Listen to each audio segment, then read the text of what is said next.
ایک بندہ جیل میں چلا جائے تو پیچھے صفایا ہے، تو ہم لڑ کس بات پہ رہے ہیں؟ ہاں بھی اتحاد کی بات ہوتی ہے وہ اس لیے خراب کر دیتے ہیں، اس لیے خلاف بولتے ہیں کہ ان کا تو سارا کام ختم ہو جائے گا۔ بہت ساری باتیں اس وقت چل رہی ہیں پورے ملک میں اور پوری دنیا میں آپ کے اور ہمارے بارے میں۔ دین کو دیس نکالا دینے کے لیے اس طرح کی صورتحال پیدا کی جا رہی ہے، اس لیے ادراک کیا جائے کہ آنے والے وقت کی آواز کیا ہے۔ آپ غیروں کے ساتھ بیٹھتے ہیں یار، آپ اپنوں کے ساتھ ہمیں بیٹھنے میں کیا تکلیف ہے؟ بسم اللہ الرحمن الرحیم۔ ناظرین، آج اس وقت ہم حضرت علامہ قاری محمد زوار بہادر صاحب کے ہاں موجود ہیں۔ آج ہمارے دو انتہائی معزز مہمان یہاں تشریف فرما ہوئے ہیں۔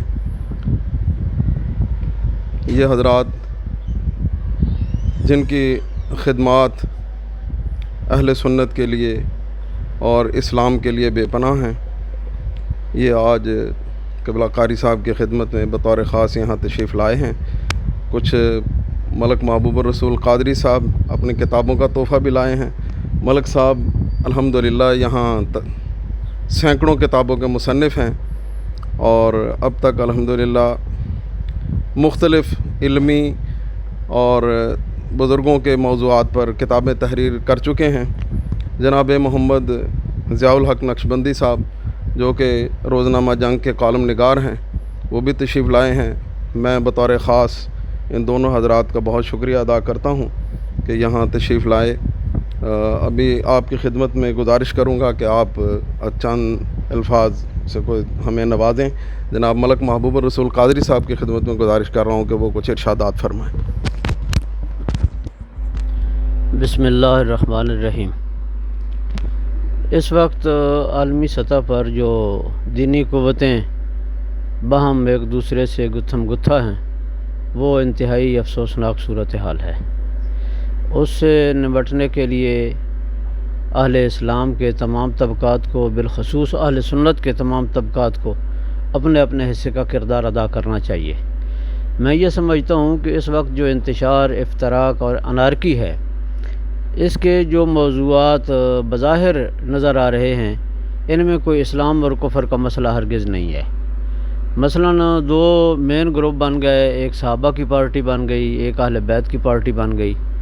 خدا کے بندو، یہ کوئی ایسا مسئلہ نہیں تھا کہ اس پر تیر و تفنگ چلائے جائیں، ایک دوسرے سے گروہی طور پر ایک خانہ جنگی کی صورتحال پیدا کر دی جائے۔ ایسا ہرگز نہیں ہونا چاہیے تھا۔ اہل سنت تو ہمیشہ اہل بیت اطہار اور صحابہ کرام کی محبت میں ہی اپنے ایمان کی تکمیل خیال کرتے ہیں، اور اہل سنت کا یہ مستقل عقیدہ ہے، چاہے اے گروپ سے پوچھ لیں یا بی گروپ سے پوچھ لیں، مستقل عقیدہ ہے دونوں کا کہ وجود ایمانی کی دو آنکھیں ہیں، اہل بیت اطہار علیہم السلام کی محبت اور صحابہ کرام علیہم رضوان کی محبت۔ تو ان میں سے منافرت کی کوئی صورت نکلتی ہی نہیں ہے۔ باقی یہ جو اے بی سی مختلف قسم کے معاملات اور منافرت کا جو معاملہ چلا ہے، اس کے پیچھے کوئی خفیہ ہاتھ بھی ہو سکتا ہے اور اس میں دانش و بینش کا نقص بھی ہو سکتا ہے۔ میں یہ اپیل کرنا چاہتا ہوں کہ تمام دینی قوتیں اللہ اور اس کے رسول کو حاضر ناظر جان کر ایک دوسرے کے خلاف منافرت، انارکی اور انتشار پھیلانے کی صورتحال سے توبہ کریں، اس سے بچ جائیں، متحد ہو جائیں، وگرنہ جو اس وقت پاکستان میں جو حالات بن رہے ہیں، یہ لادین بے دین قوتیں دینداروں کا کلا کما کریں گی، ان کو ختم کریں گی۔ دین کو دیس نکالا دینے کے لیے اس طرح کی صورتحال پیدا کی جا رہی ہے، اس لیے ادراک کیا جائے کہ آنے والے وقت کی آواز کیا ہے اور اس کا تقاضا کیا ہے، دینی قوتوں کو کس طریقے سے اپنا کردار ادا کرنا چاہیے۔ بہت شکریہ۔ جناب محترم محمد ضیاء الحق نقشبندی صاحب کی خدمت میں گزارش ہے کہ وہ بھی کچھ اپنے خیالات کا اظہار فرمائیں۔ بہت بسم اللہ الرحمن الرحیم۔ سب سے پہلے تو قاری صاحب کا شکریہ، ہمارے بزرگ ہیں، رہنما ہیں، ہم نے ہمیشہ ان کو ایز اے طالب علم سنا ہے اور ان کی گفتگو سے روشنی حاصل کی ہے۔ رشید صاحب بھی ماشاءاللہ ہمیشہ بچپن سے ہم دیکھ رہے ہیں، اور ملک صاحب تو ہمارے مہربان ہیں۔ بالکل ملک صاحب نے اچھی باتیں کی ہیں اور ایک ایک بات کی پہلے تو میں تائید کرتا ہوں۔ دوسرا یہ ہے کہ اس وقت جو دنیا کے حالات ہیں وہ تبدیل ہو چکے ہیں۔ ہم پہلے تقسیم ہوئے اور تقسیم اس طرح ہوئے کہ جس طرح ہمیں تقسیم نہیں ہونا چاہیے تھا۔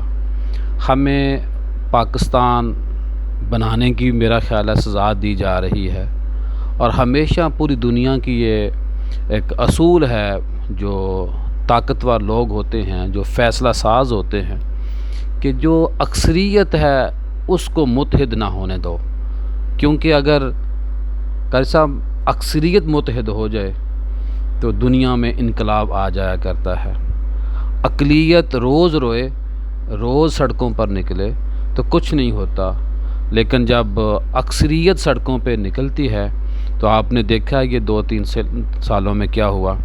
تو میری یہ خواہش ہے، عرض ہے، ہاتھ جوڑ کے عرض ہے اپنے تمام اکابر سے کہ خدا را ابھی بھی وقت ہے، واپس آ جائیں، واپس اسی طرح آئیں جس طرح ہم نے سنی بنارس کے موقع کے اوپر پوری دنیا کو یہ بتایا تھا کہ خدا نخواستہ اگر قائد اعظم پاکستان بنانے سے پیچھے بھی ہٹ جائیں گے تو ہم پاکستان بنا کر دم لیں گے۔ ہم ان بزرگوں کی روحانی اولاد ہیں، ہم پاکستان بنانے والے ہیں، پاکستان توڑنے والے نہیں۔ ہم نے کبھی کسی کے اوپر گولی نہیں چلائی۔ ہم نے جب دنیا نے کہا تھا کہ پاکستان نہیں بن سکتا، ہم نے پاکستان بنایا۔ جب دنیا نے دہشت گردی کی حمایت کی تو ہم نے کہا کہ یہ ہمارے اکابر نے کہا کہ یہ جہاد نہیں دہشت گردی ہے، کیونکہ فی سبیل اللہ جہاد کے ہم قائل ہیں۔ تو آج بھی آپ دیکھ لیں جو دنیا میں ہو رہا ہے۔ تو میری جماعت اہل سنت کے رہنماؤں سے درخواست ہے، میری جو JUP کے جتنے بھی دڑے ہیں ان سے خواہش ہے، سنی تحریک سے میری درخواست اور خواہش ہے کہ خدا را زیادہ وقت اب ویسٹ کرنے کا ٹائم نہیں ہے۔ آپ واپس آئیں ملیں۔ آپ غیروں کے ساتھ بیٹھتے ہیں یار، آپ جو نماز نہیں پڑھتے ہم ان کے ساتھ قاری صاحب بیٹھ جاتے ہیں، جو خدا نخواستہ دین پہ بات کرنے کے لیے تیار نہیں ہیں، یا دین پہ بات کریں بھی تو وہ ان کے منہ سے مذاق میں ایسی مسٹیک ہو جاتی ہیں، تو وہ ہم ان کے ساتھ بیٹھ جاتے ہیں۔ اپنوں کے ساتھ ہمیں بیٹھنے میں کیا تکلیف ہے؟ آج ہم قاری صاحب کی دعوت پہ حاضر ہوئے ہیں۔ جب بھی قاری صاحب جہاں بھی ہمیں بلائیں گے ہم حاضر ہیں، لیکن بڑوں سے ہاتھ جوڑ کے درخواست ہے کہ یہ جو حجرے ہیں، یہ جو درگاہیں ہیں، یہ جو خانقاہیں ہیں، یہ جو مدارس ہیں، یہ آپ کی یہ نہ سمجھیں کہ 10 لوگ ہاتھ اندر چوم رہے ہیں، 20 باہر بیٹھے ہیں، اور مدرسوں والے یہ نہ سمجھیں کہ جی ہمارے پاس 200-300 بچہ ہے۔ ارے اللہ کے بندو، آپ کے پاس تو 3-4 ہزار مدرسہ ہونا چاہیے، پھر 3-4 ہزار مدرسے کے اندر لاکھوں کی تعداد ہونی چاہیے۔ آپ کے ہاں ہاتھ چومنے کی تو نوبت نہیں آنی چاہیے۔ آپ تو باہر نکلتے تھے، لوگ ہمارے اکابر دور سے مریدین کو سلام کیا کرتے تھے، ہزاروں میں مجمع ہوتا تھا۔ تو خدا را واپس آ جائیں، یہ وقت ہے سوچنے کا۔ اگر یہ دیکھیے ہم نے 20 سالوں میں کیا کچھ نہیں دیکھ لیا، تو اگلے 20 سال بہت خطرناک ہیں پاکستان کے لیے بھی، ہمارے لیے بھی۔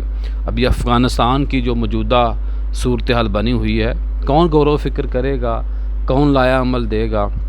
تو میری آپ سے درخواست اور خواہش ہے کہ بھئی مل بیٹھیں میں برکت ہے۔ قاری صاحب میں آپ کی عظمت کو دوبارہ سلام پیش کرتا ہوں۔ ماشاءاللہ آپ متحرک ہیں، ہم اس لیے بھی آپ کی عظمت کے زیادہ قائل ہیں کہ آپ نے جو مقام حاصل کیا ہے خود کیا ہے، اور اللہ پاک جن کے بڑوں کی وجہ سے اللہ نے جن کو عزت دی ہے ان کو بھی اللہ اور عزتیں دے، لیکن آپ بڑے ہیں کیونکہ آپ خود بڑے بنے ہیں، اور جو بڑے ہیں ان کو زیادہ آگے آنے کی ضرورت ہے۔ ہاتھ جوڑ کے درخواست ہے کہ اہل بیت بھی ہمارے ہیں، صحابہ بھی ہمارے ہیں، عشق رسول بھی ہمارا ہے، اور ابھی یہ جو تحریک لبیک کے ساتھ صورتحال بنی ہوئی ہے، دونوں طرف مسٹیک ہیں۔ خدا را واپس آ جائیں۔ اللہ پاک رسول پاک صلی اللہ علیہ وسلم کے صدقے ہمارے حالوں کے اوپر مہربانی فرمائے۔